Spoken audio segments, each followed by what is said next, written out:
Bonjour, je suis Samba Togola, CEO de la startup SOS Technologies. J'évolue en tant qu'expert en gouvernance des systèmes d'information sur les produits spécifiques de Microsoft, les serveurs et les systèmes d'information. Mon entreprise évolue dans tout ce qui est conception de systèmes d'information, logiciels, accompagnement et audit des systèmes d'information.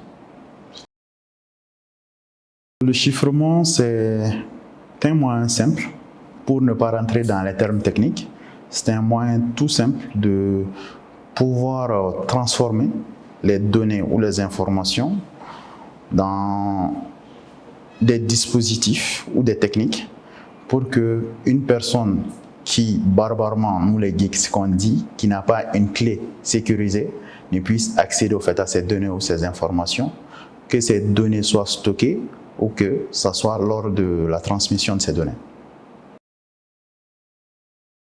Le chiffrement pratique que tous les professionnels font tous les jours, je pense que c'est l'envoi des mails, c'est basique, mais il faut savoir que, imaginez vos emails, si vous leur envoyez, c'est de la communication déjà, donc il faut s'assurer que ces données que vous transmettez à vos interlocuteurs ne soient pas interceptées lors de la transmission, d'une part.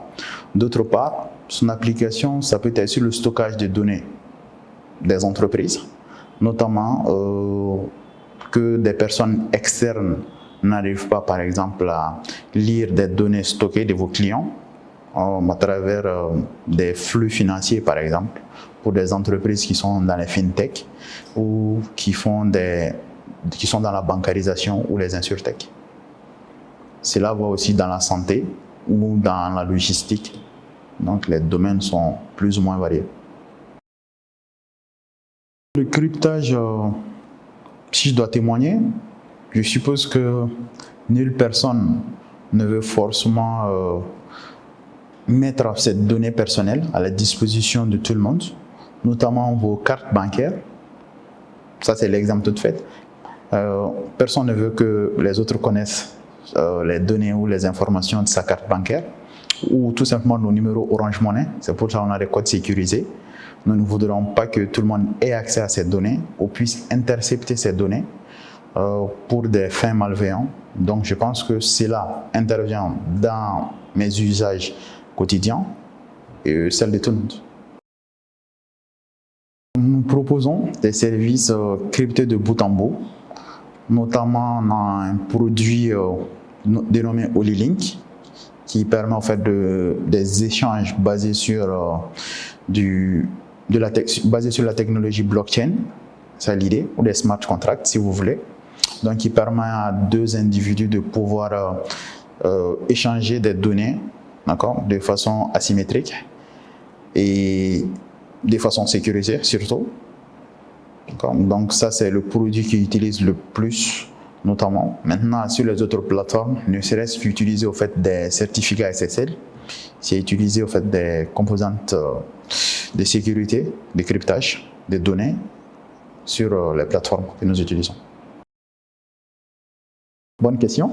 Déjà, au Mali, il faut savoir qu'on n'est pas trop cryptage parce que le niveau de cybercriminalité au Mali n'est pas assez évolué en tant que tel. Mais toutefois, en tant qu'enseignant, parce que je suis aussi enseignant, le cryptage est enseigné, même si on ne dit pas aux jeunes directement que c'est du cryptage, notamment pour tous ceux qui font déjà depuis les systèmes d'exploitation. L'étude des systèmes d'exploitation, on les initie à tout ce qui est code ASCII, à tout ce qui est identification de la conversion des bases. Parce que le commun des mortels, c'est la base 10. Mais pour des jeunes étudiants dans les filières techniques, notamment, il identifie tout ce qui est base décimale, base octale ou base hexadécimale. Donc, je pense que cela se fait.